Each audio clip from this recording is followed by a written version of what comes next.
RAS, PSI, ईओआरओ जैसी महत्वपूर्ण परीक्षाओं की तैयारी करें विकास सर के मार्गदर्शन में। आज ही डाउनलोड करें सैनिक अकेडमी ऐप। शिक्षा विभाग में काम कर रहे चतुश्रेणी कर्मचारियों की पदोन्नति से जुड़ी एक बेहद महत्वपूर्ण गाइडलाइन सामने आई है। अगर कोई कर्मचारी जमादार या फिर कनिष्ठ सहायक दोनों पद के लिए पात्र है तो उसे दोनों में से किसी एक पद का विकल्प चुनना होगा। कर्मचारी जिस पद का विकल्प देगा उसकी पदोन्नति की पात्रता सूची उसी आधार पर तैयार की जाएगी। सबसे अहम बात यह है कि एक बार चुने गए पद पर पदोन्नति मिल गई तो कर्मचारी बाद में दूसरे पद की पदोन्नति के लिए दावा नहीं कर सकेगा।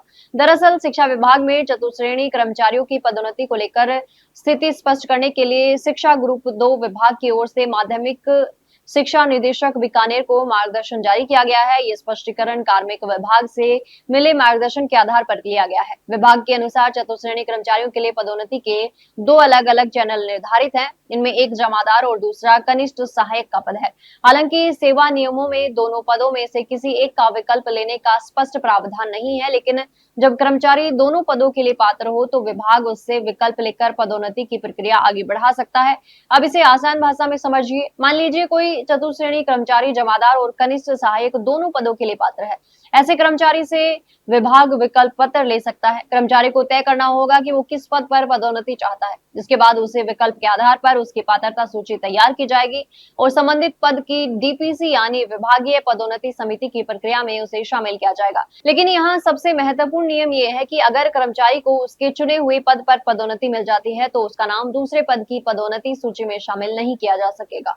उदाहरण के तौर पर अगर किसी कर्मचारी ने जमादार पद का विकल्प चुना और उसे जमादार के पद पर पदोन्नति मिल गई तो बाद में वो कनिष्ठ सहायक पद की पदोन्नति के लिए दावा नहीं कर सकेगा। इसी तरह अगर कोई कर्मचारी कनिष्ठ सहायक के पद पर पहले ही पदोन्नत हो चुका है और उसे बाद में जमादार पद की डीपीसी में शामिल करना उचित नहीं माना जाएगा। खास बात यह है कि स्थिति उस मामले में भी लागू होगी जब जमादार पद की डीपीसी किसी पिछले वर्ष से संबंधित हो, यानी एक बार कर्मचारी को किसी एक पद पर पदोन्नति मिल गई तो दूसरे पद के लिए उसका रास्ता बंद हो जाएगा। वहीं अगर कर्मचारी ने विकल्प देने के बाद चुने गए पद पर पदोन्नति स्वीकार नहीं की तो मामला और भी महत्वपूर्ण हो जाता है। विभागीय मार्गदर्शन के अनुसार ऐसी स्थिति में संबंधित सेवा नियमों में पदोन्नति परित्याग यानी प्रमोशन छोड़ने से जुड़े प्रावधानों के तहत कार्रवाई की जा सकती है।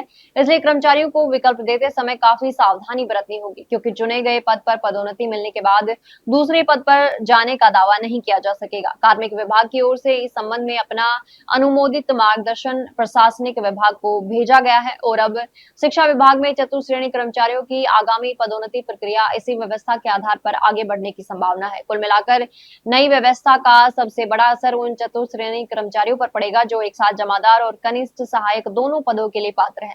ऐसे कर्मचारियों को अपनी पसंद के अनुसार एक पद चुनना होगा और उसी के आधार पर उनकी पदोन्नति की प्रक्रिया आगे बढ़ेगी। इसलिए अगर आप भी शिक्षा विभाग में चतुश्रेणी कर्मचारी हैं और दोनों पदों के लिए पात्रता रखते हैं तो विकल्प देते समय नियमों को अच्छी तरह से समझना जरूरी है, क्योंकि एक बार पदोन्नति मिलने के बाद दूसरे पद की पदोन्नति के लिए दोबारा दावा करने का मौका नहीं मिलेगा।